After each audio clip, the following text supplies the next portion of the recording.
Wow. It is only the 13th of January. I actually had to look at that.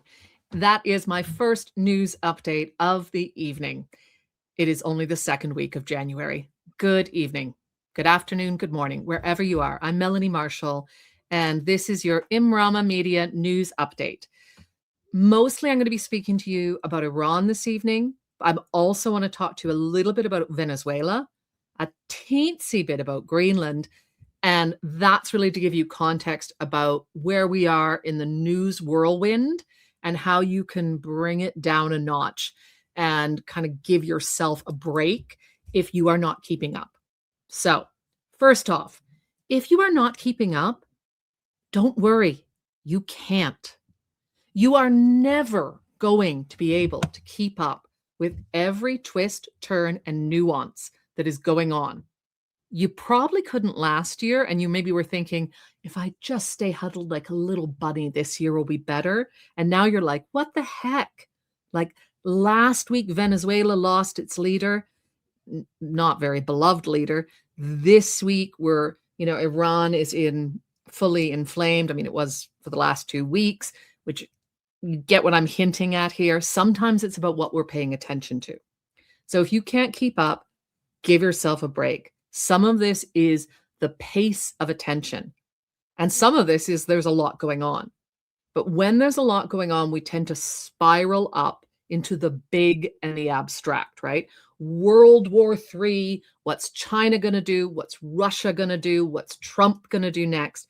And that's really easy for things to become scary, powerless, absolutely terrifying, I've heard some people say. All I would say is I heard all of those kinds of things said in commentary last week. And while it is definitely a good time to be an arms dealer, World War III has not happened yet. We are still here. So in my experience of doing this for 20 years, where, I remember in the Arab Spring, you'd wake up and think, oh my gosh, like, who is it now? When things are moving really fast, it can be very challenging to slow down, to go small, to look at the human on the ground level, but that's exactly the time to do it. Okay, Iran. A couple of things, because I was really surprised to hear somebody I knew say that why aren't the mainstream media covering it? Because as far as I can see, that is all they are covering. It's like Venezuela never even happened. But Iran is super hard to cover because the regime makes it super hard to cover. They've launched an internet blackout that is the longest they've had since the Women, Life, Freedom protests.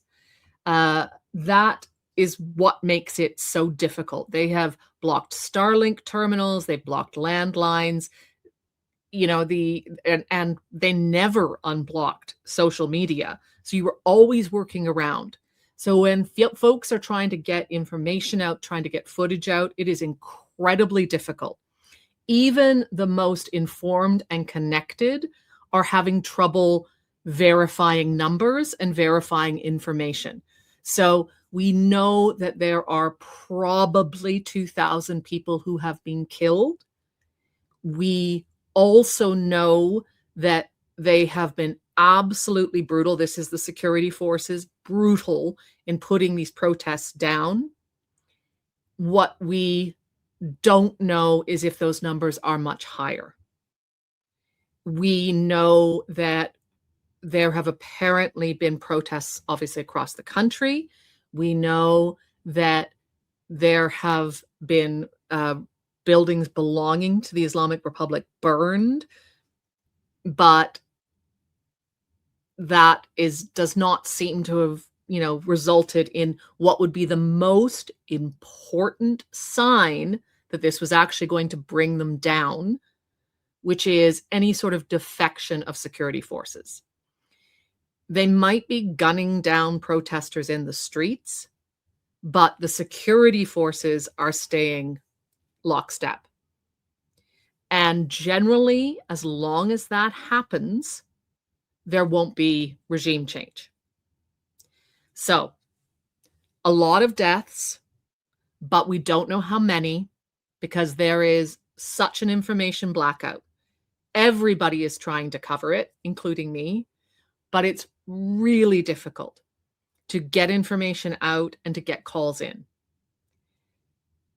And when we are looking at this, we need to remember that the security forces are still in lockstep. And as with pretty much every authoritarian government, it is when they decide it is too much that things will really change.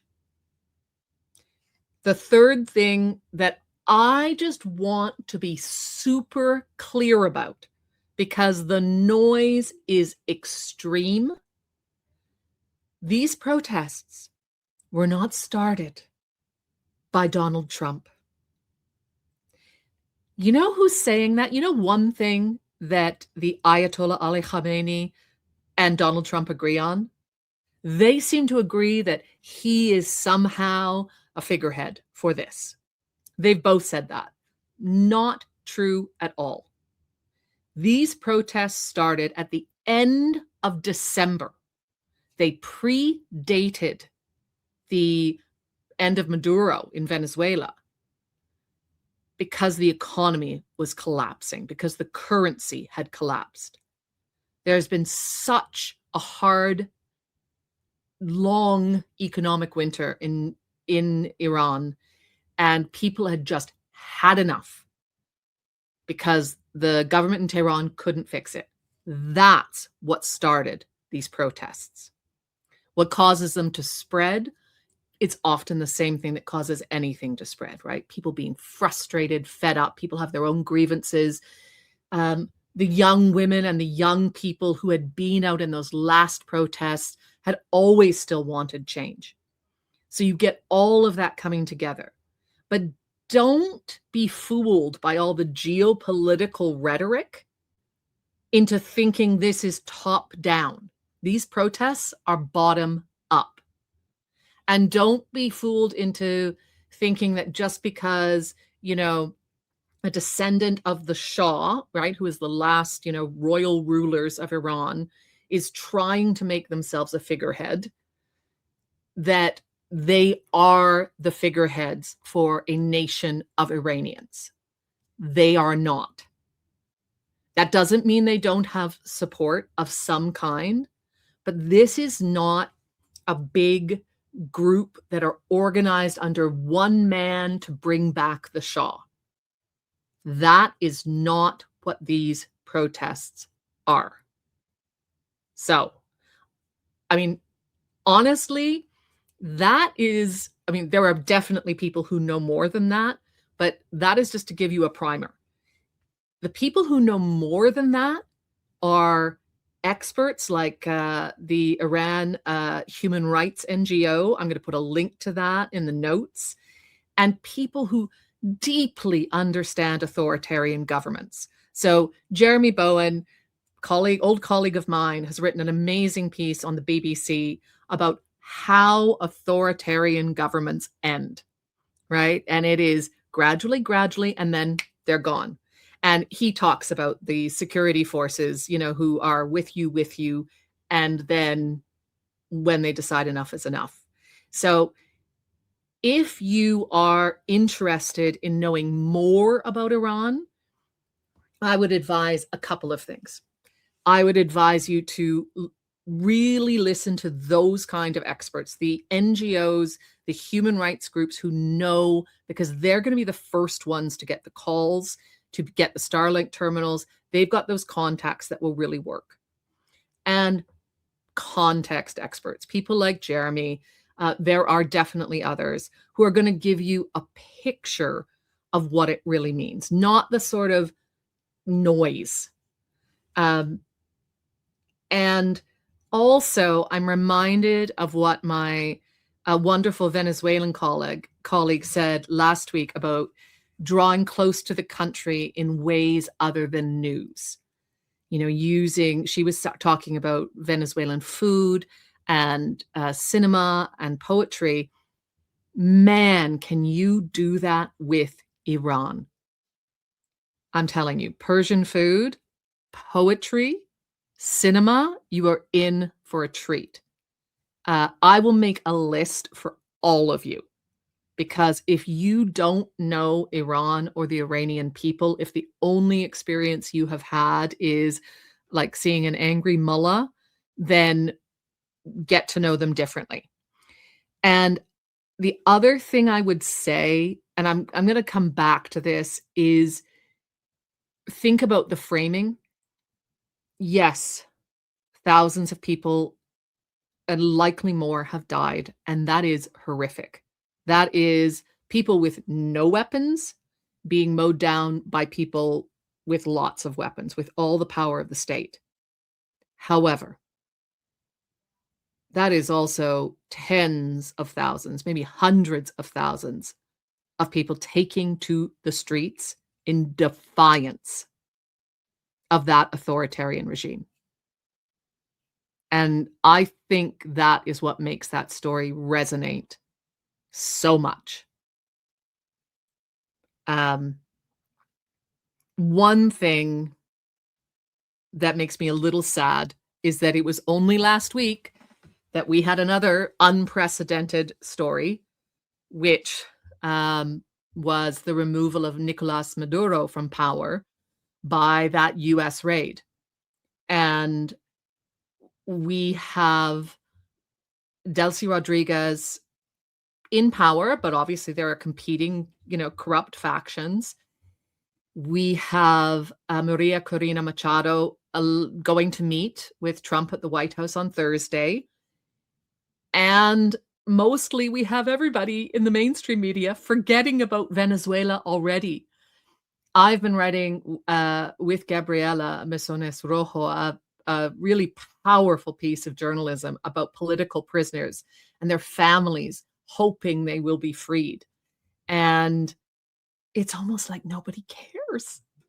And I don't believe that is true of most people, but it feels like we have lost the ability to care about more than one story at a time in mainstream media because so much of people's brain space is taken up by the US president and the White House.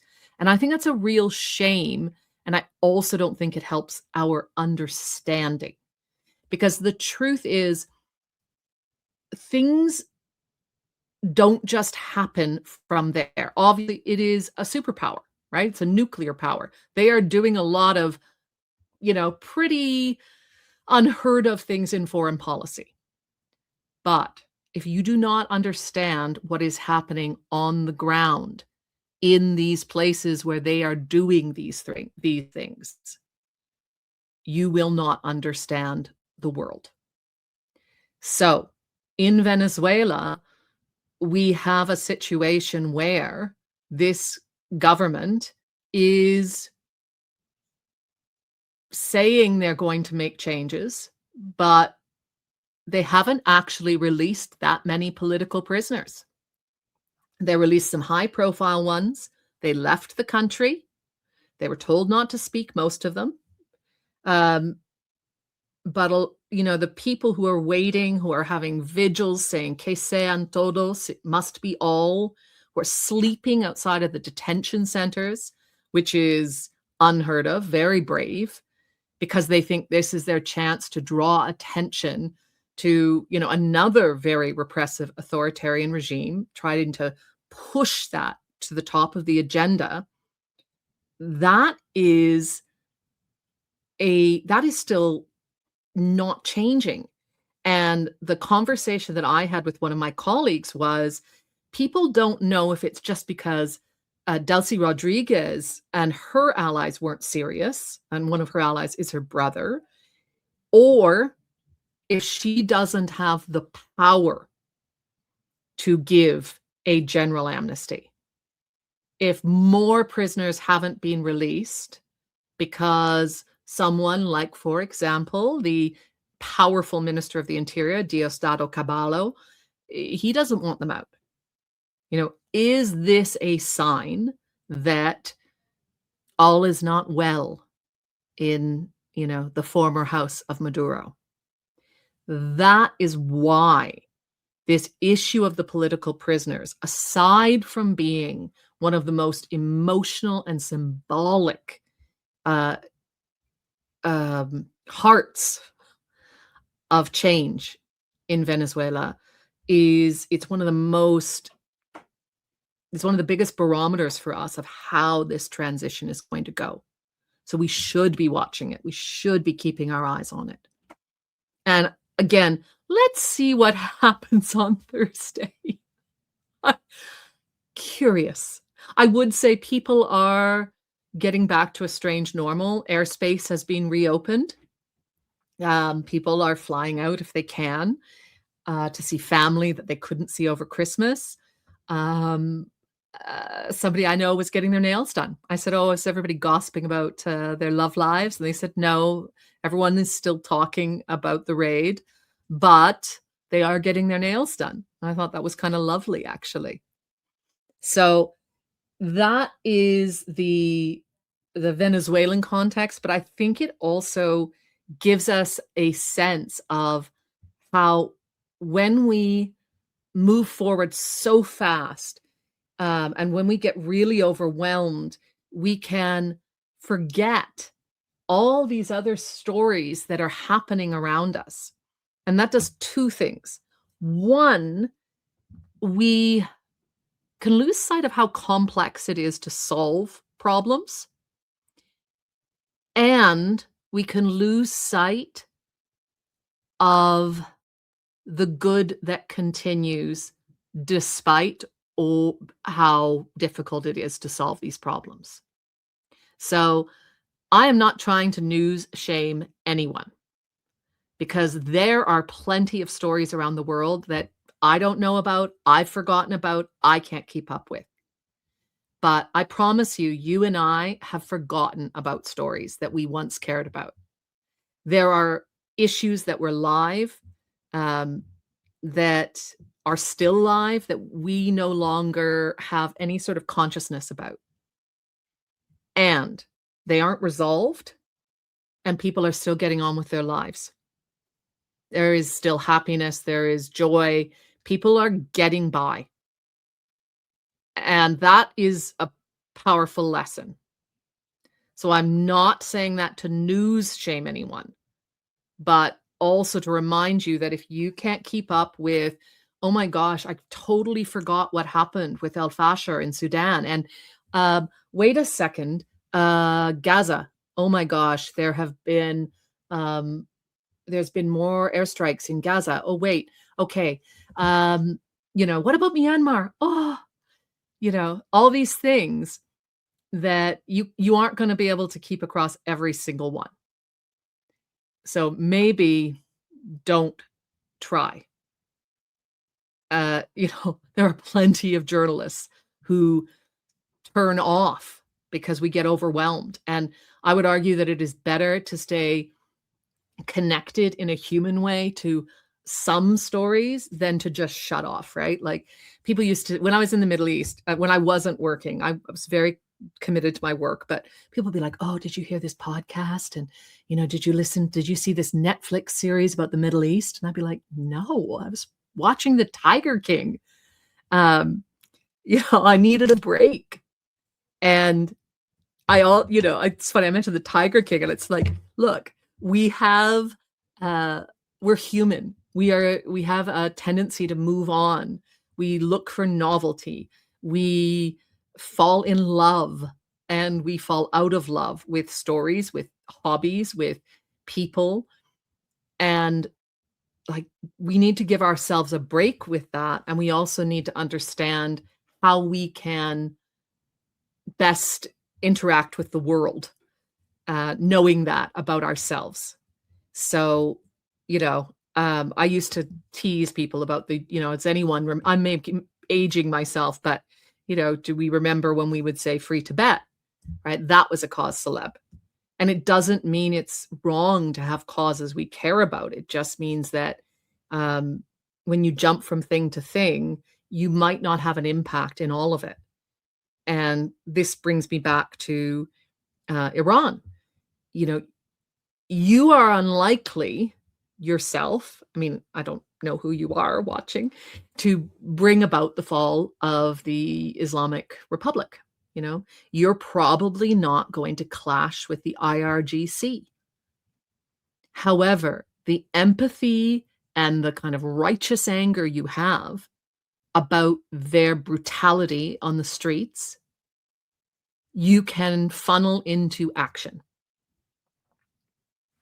You can do something about something else in front of you.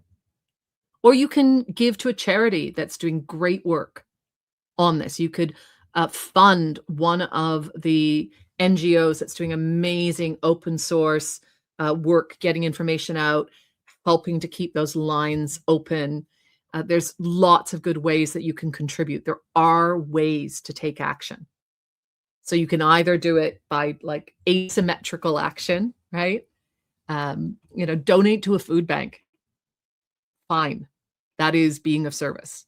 Or donate to an NGO that is helping. That is also being of service. And, for your own sanity, I would encourage you to think about the totality of what is happening. There is a man named Irfan Sultani, who we have heard is the first to be sentenced to death for taking part in the protests.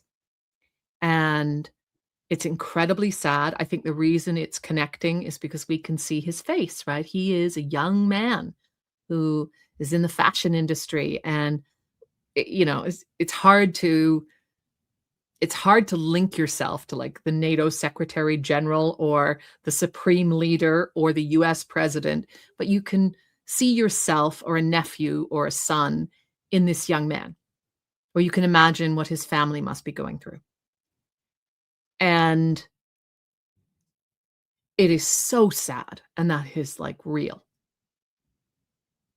And without having contacts that are active inside Iran right now, and I've already said how, bogus a lot of the information is, or how like difficult the information is to get, I should say, not bogus, but difficult to get.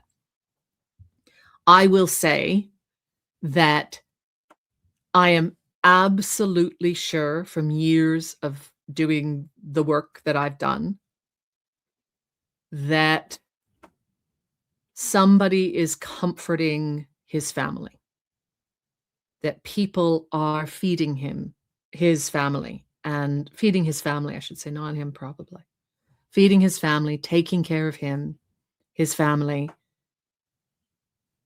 that they are not alone in this moment.